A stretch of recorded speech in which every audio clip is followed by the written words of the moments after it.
semuanya, perkenalkan nama saya Fania Febiani Kuswandi dari kelas PIPS 1B dengan nomor induk mahasiswa 2009967. Sekarang saya akan menjelaskan tentang landasan sosiologis dan antropologis pendidikan. Landasan sosiologis pendidikan mengandung norma-norma dasar pendidikan yang bersumber dari kehidupan masyarakat yang dianut oleh suatu bangsa.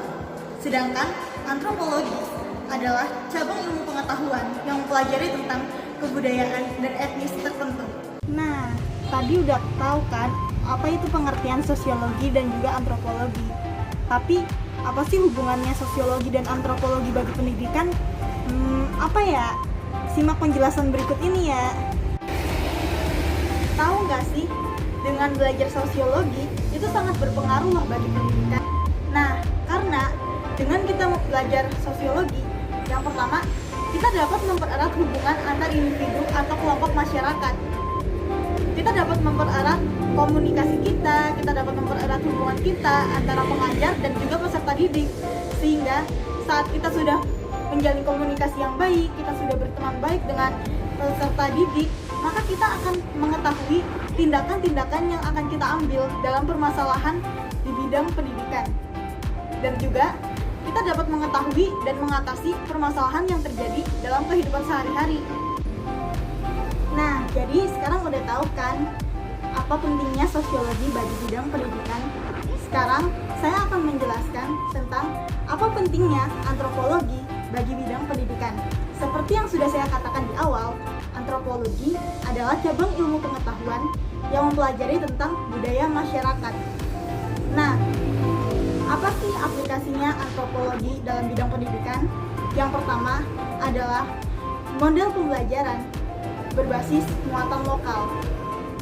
Nah, model pembelajaran ini dilakukan agar para siswa, para murid mengetahui potensi dari daerah mereka sendiri dan mereka dapat mengembangkan potensi tersebut.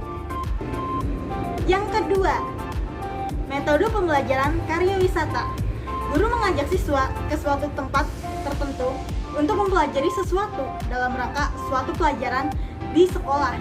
Nah, metode pembelajaran karya wisata ini sangat berguna bagi siswa agar mereka memahami kehidupan real dalam masyarakat dan juga beserta dengan masalahnya. Nah, metode pembelajaran karya wisata ini bisa saja berkunjung ke tempat percetakan, perbankan, pengadilan, atau tempat-tempat yang lain yang mengandung sejarah atau kebudayaan tertentu. Nah, sekarang udah tahu kan kenapa kita harus belajar mengenai sosiologi dan antropologi? Kenapa sosiologi dan antropologi menjadi landasan bagi pendidikan? Kalau kalian masih belum ngerti atau belum paham, jangan lupa untuk bertanya ya. See you. Assalamualaikum warahmatullahi wabarakatuh. Izin memperkenalkan diri, nama saya Ilsa Mulyainsani. Saya dari kelompok 8. Baiklah, di sini saya akan menjelaskan mengenai materi membandingkan karakteristik pendidikan formal, informal, dan non-formal. Proses sosialisasi atau pendidikan dijalani individu sepanjang hayat. Menurut seorang tokoh yang bernama Reja Mudiharjo, mengemukakan 4 ciri pendidikan sepanjang hayat, yaitu 1. Keterpaduan vertikal, 2. Keterpaduan horizontal, 3. Keterpaduan ekologis, dan keempat, keragaman serta kelugasan dalam pendidikan. Proses pendidikan yang berlangsung di berbagai lingkungan atau lembaga tersebut ada yang bersifat formal, informal, dan non-formal. 1. Pendidikan formal atau sekolah.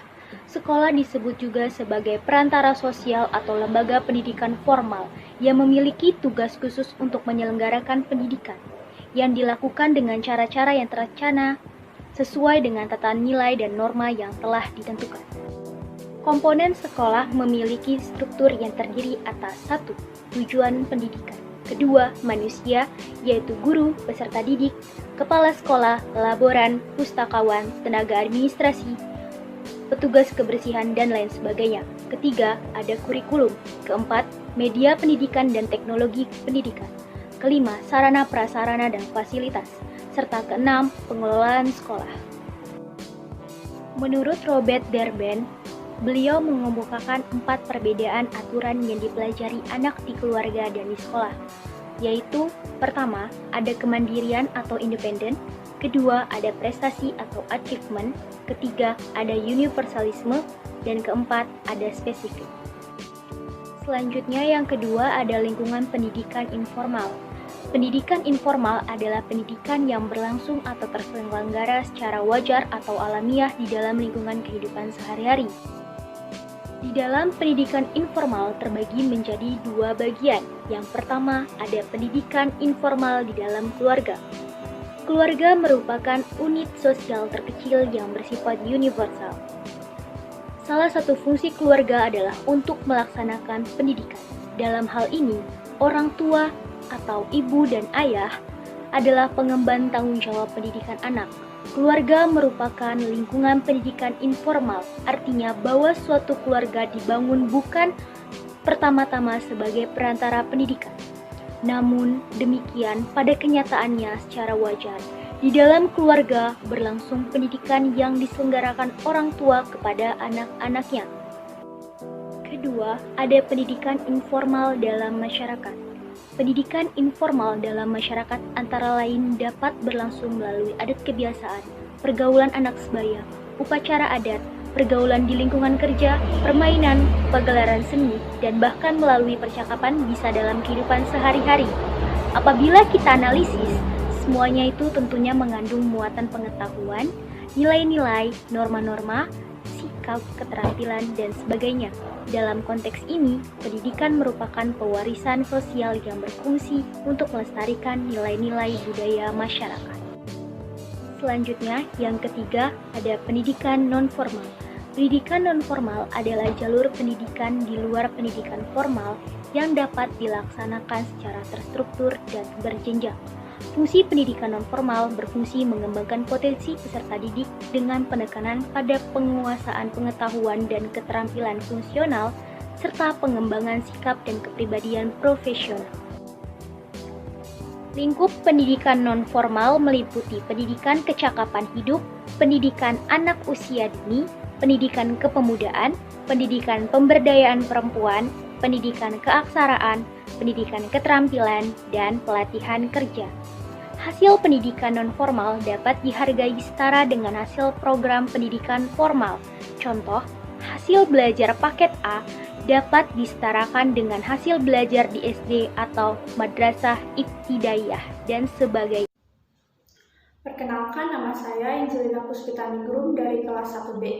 Nomor induk mahasiswa saya 2004246. Nah, di kesempatan kali ini saya akan membahas mengenai pola kegiatan sosial. Sebelum lebih jauh membahas pola kegiatan sosial, pertama-tama saya akan menjelaskan mengenai tingkah laku individu.